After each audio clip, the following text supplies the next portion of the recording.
实谁是路德的老公啊？马伦才是她的老公。那具体的经文就像刚才满族说的一样，请大家翻到第4章第10节。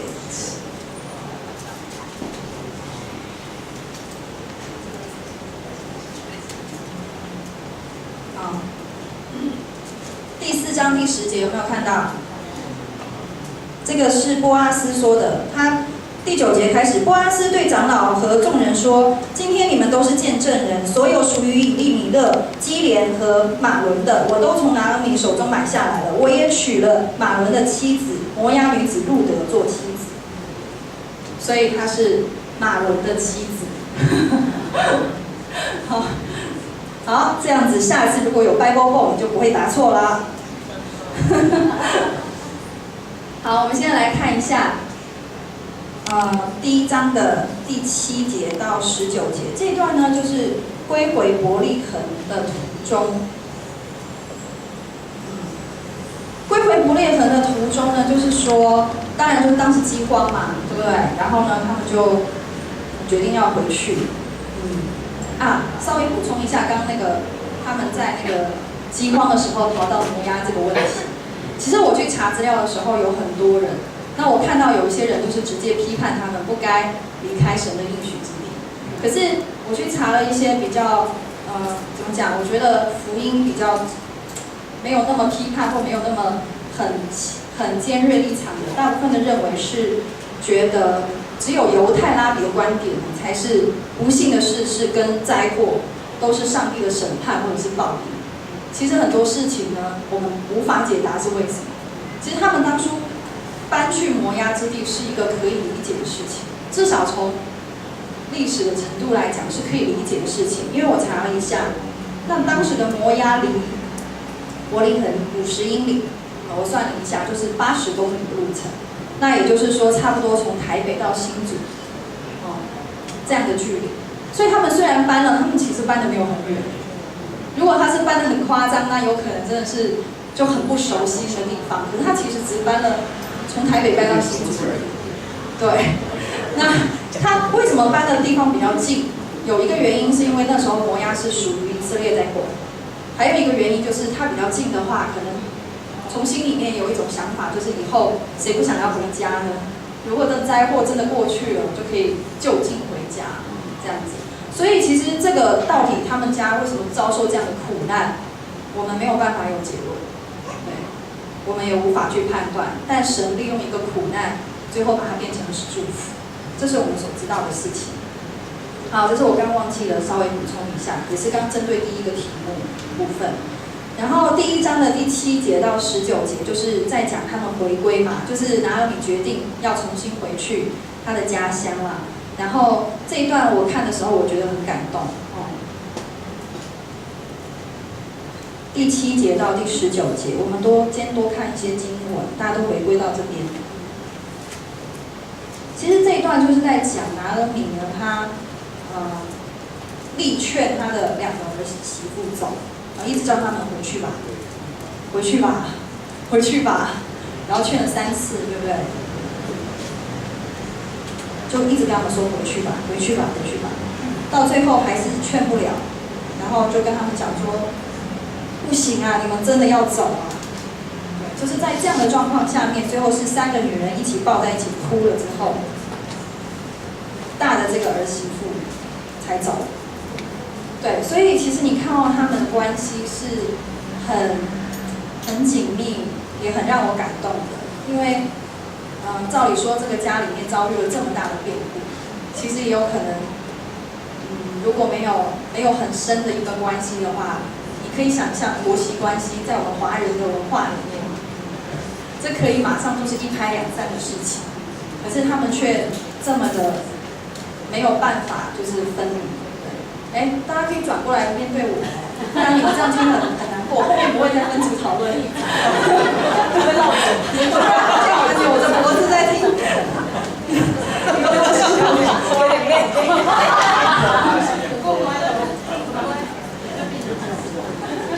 好，那这里有一个拿俄米劝他们要回去的其中一个原因。这个地方我想稍微的解释一下，因为这个跟我们之后去讲后面的章节会有关系。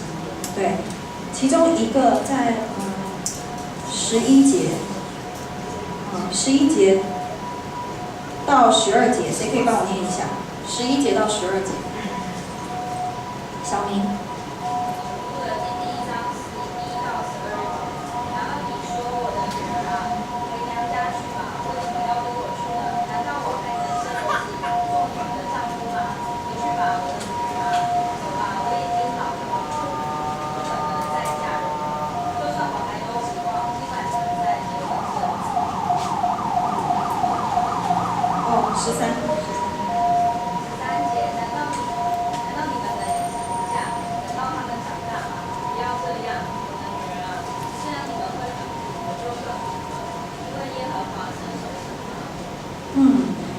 拿俄米劝他的2个儿媳妇走的时候，他讲一句话，就是说：你们不走，我也没儿子再娶你们啊，或者是我就算现在马上嫁个人生个小孩，这小孩长大也没有办法要等那么久啊，何况我现在也没有人可以嫁啊。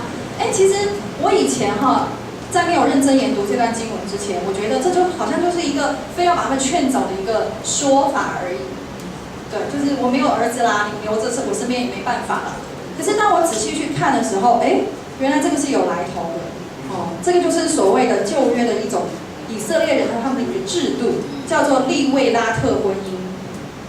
在哪里出现呢？申命记25章5到6节。或许以前我们有看过，但是我们不知道这个东西它是有专有名词的。对，好，那请大家翻一下申命记25章的5到6节，谁可以帮我念一下？好，卓恩。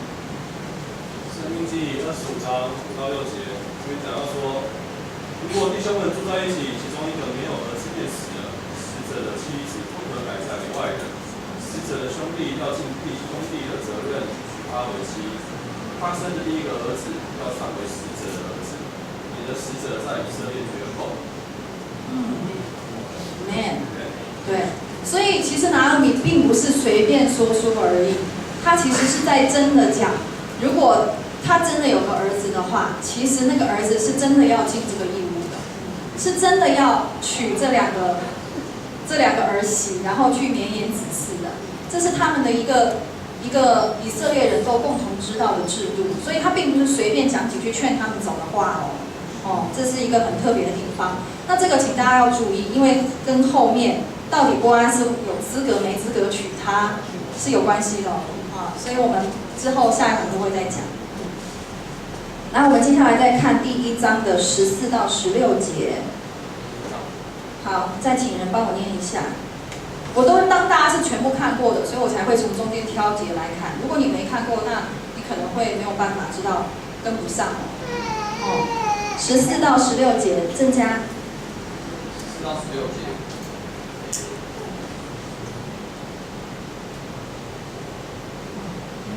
2个媳妇又放声大哭，俄尔巴与伯伯吻，但是路德却紧跟着他身边。拿俄米说：“看哪，你嫂嫂已经回他的百姓和他的神那里去了，你也跟你嫂嫂回去吧。”好，到这边就好了。这里大家都知道这2个都是他的儿媳妇，一个叫俄尔巴，一个叫路德。然后他们2个呢，其实都跟拿俄米难舍难分。那他们最后不得已的状况下，还是得做出选择。那他们2个其实呢，做出了不一样的决定。我不知道大家怎么看这2个儿媳妇的选择。刚刚我本来很想把这个问题列上去的，可是我怕问题太多了。我很想让大家去讨论如果你是那个儿媳妇，你觉得你会做哪一个选择？对，那哪一个选择是对的？哪一个是？那他们2个其实有错吗？或路德是当然就是被大家高举嘛，后来祝福一大堆。那俄尔巴这样的选择是没信心吗？不知道大家怎么想这个问题。我在看这个部分的时候，我就一直在想这个问题。对，其实他们，你仔细去看呢，这个作者是没有对2个人的决定有任何的评论的。对，他只是告诉我们，这两个人有两个决定。可是大家去看哦，他们两个其实都很爱拿俄米，并不是其中一个很冷血，然后很不顾拿俄米的需要，也不是哦。对，那所以他们最后呢，这个俄尔巴他所做的决定，我觉得完全是可以理解也可以接受的，因为确实是这样嘛，他婆婆一直劝，一直劝，一直劝。难道他是像我们中国人这样很客气，所以哎呀不要啦不要啦？不是，他是真的觉得你不要再跟着我了，不是客气说你不要来了不要来了没关系的，不是那一种哎，他是真的觉得你们那么年轻跟着我干嘛？我回去之后生死未卜，然后也不知道家乡状况怎么样，田地钱产也都没了，就刚刚有一组人说的，就是空空的啊，什么都没有，也没有人可以继承产业，那你干嘛跟我？所以。其实从某个程度来讲，我觉得俄尔巴的决定更符合她婆婆劝诫的那个结果。她只是接受了她婆婆一直苦劝，一直苦劝，到最后她接受了她的好意而已。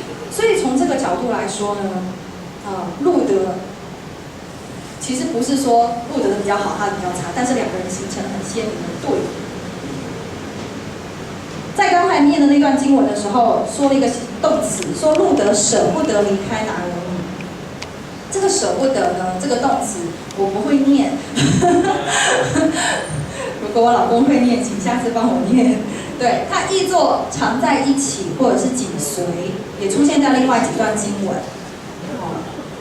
对，那这个词呢，它不仅仅是说是舍不得或依依不舍而已，它讲的是一种主动积极，然后抓住依附。缠绕在这个人身上的那种很主动、很紧密、很黏住的那种感觉，对。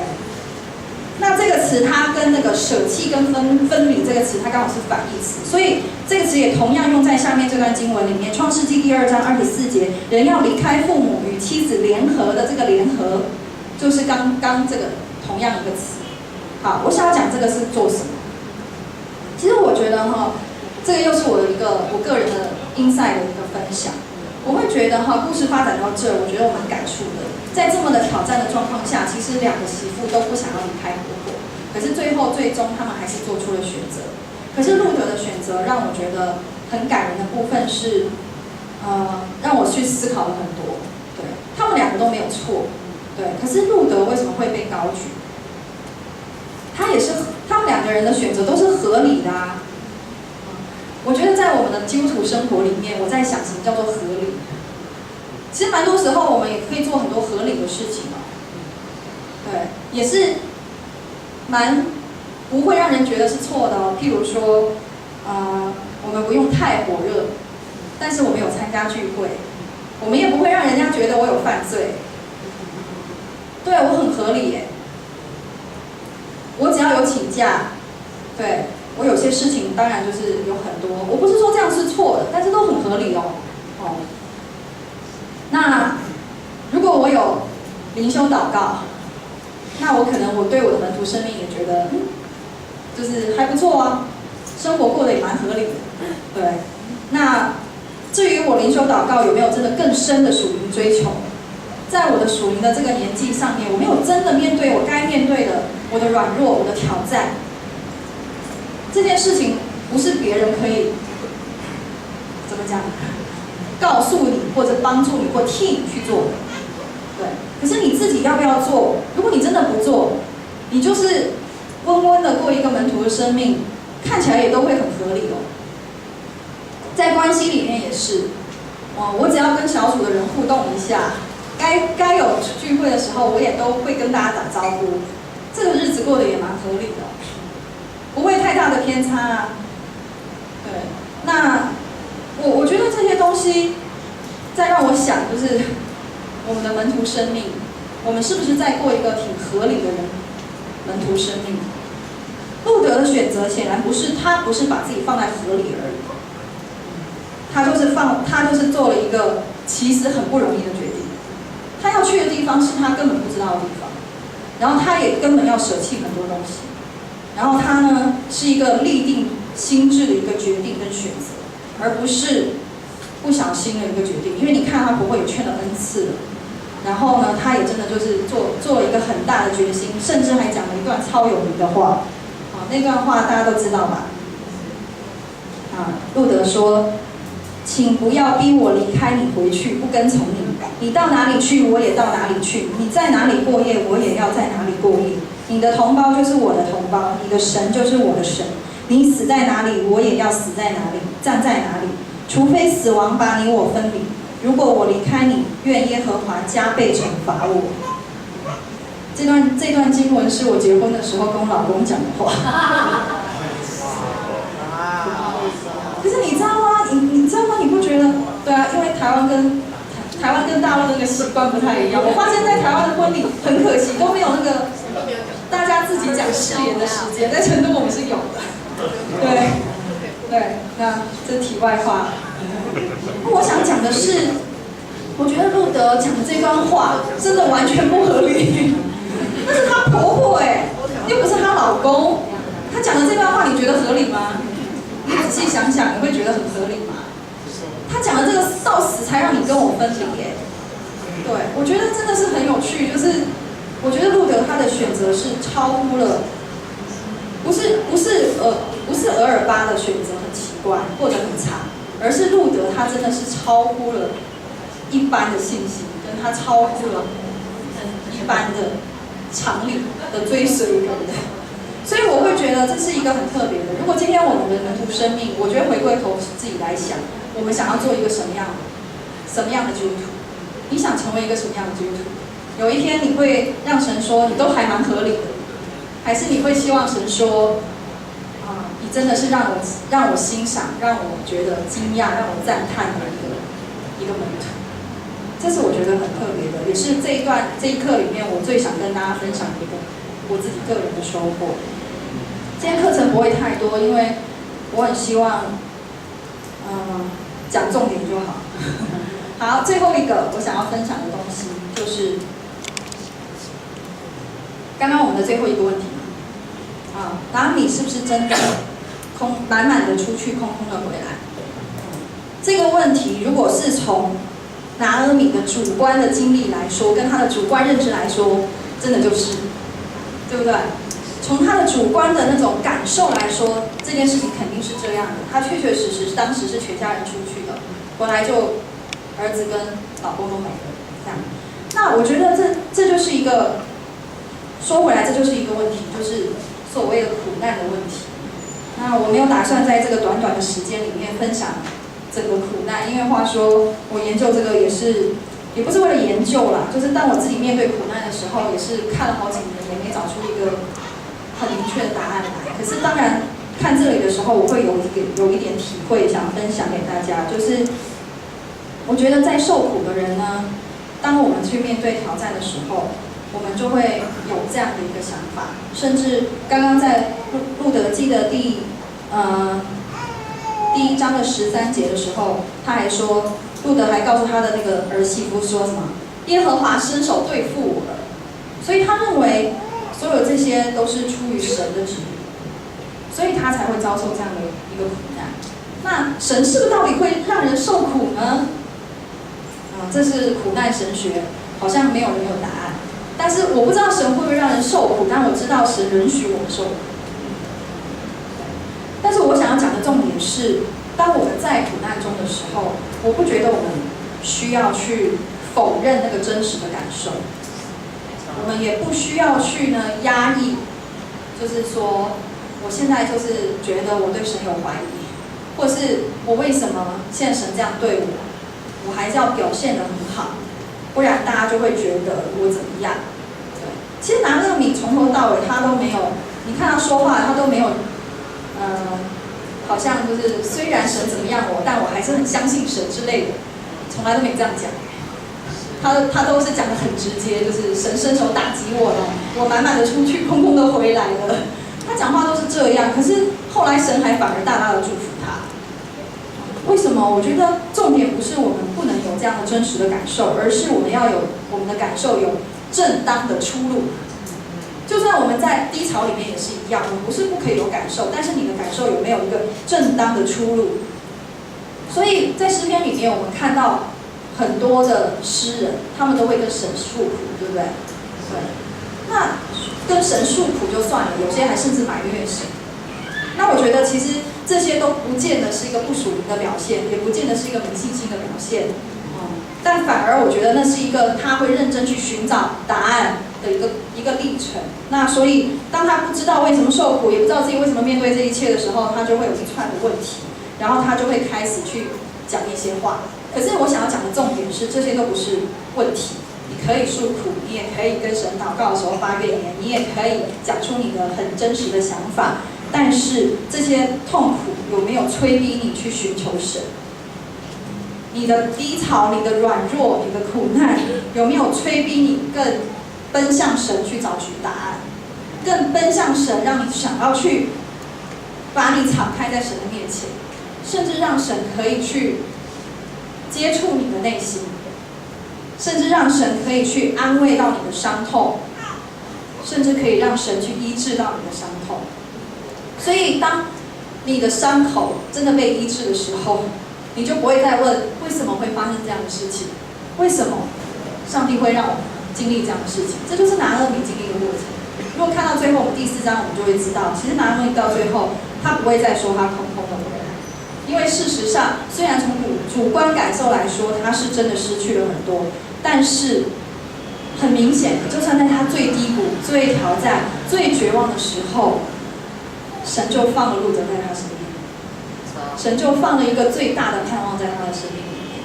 所以我不晓得弟兄姐妹们，你如果今天有低潮，没有挑战，你发现了没有？神放在你身边的那个路德是什么？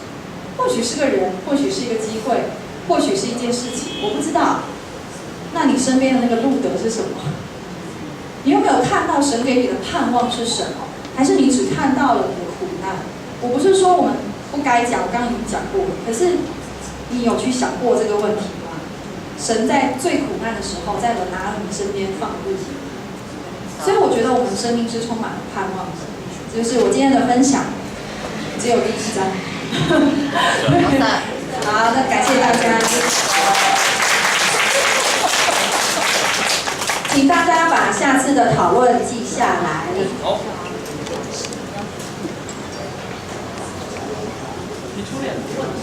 虽然第2章还没讲，但是我的主要的问题会留在3、4章。对。我先跟大家解释一下我这个题目是什么意义哈。就是说，刚刚上一堂课是我先来提的3个问题给大家，让大家回答，对不对？是。所以下一堂课，我希望大家自己在研读了3、4章之后提出问题，这就更难一点。就是你看完之后，你要提出问题来，才会知道那个解答是什么。然后呢，你提出来问题之后可以做什么？就是在你自己灵修的时候就去回答。但是你回答完之后，也未必就是完全答案。你可以在你们小组的群组里面跟别人提你的问题，让大家都去想。然后等到下一次在课堂的上面我会来的时候，先给大家10分钟，跟今天一样。请你们小组一起讨论出你们提了什么问题，然后这个问题的答案是什么，然后再请他上来分享，这样了解吗？好，然后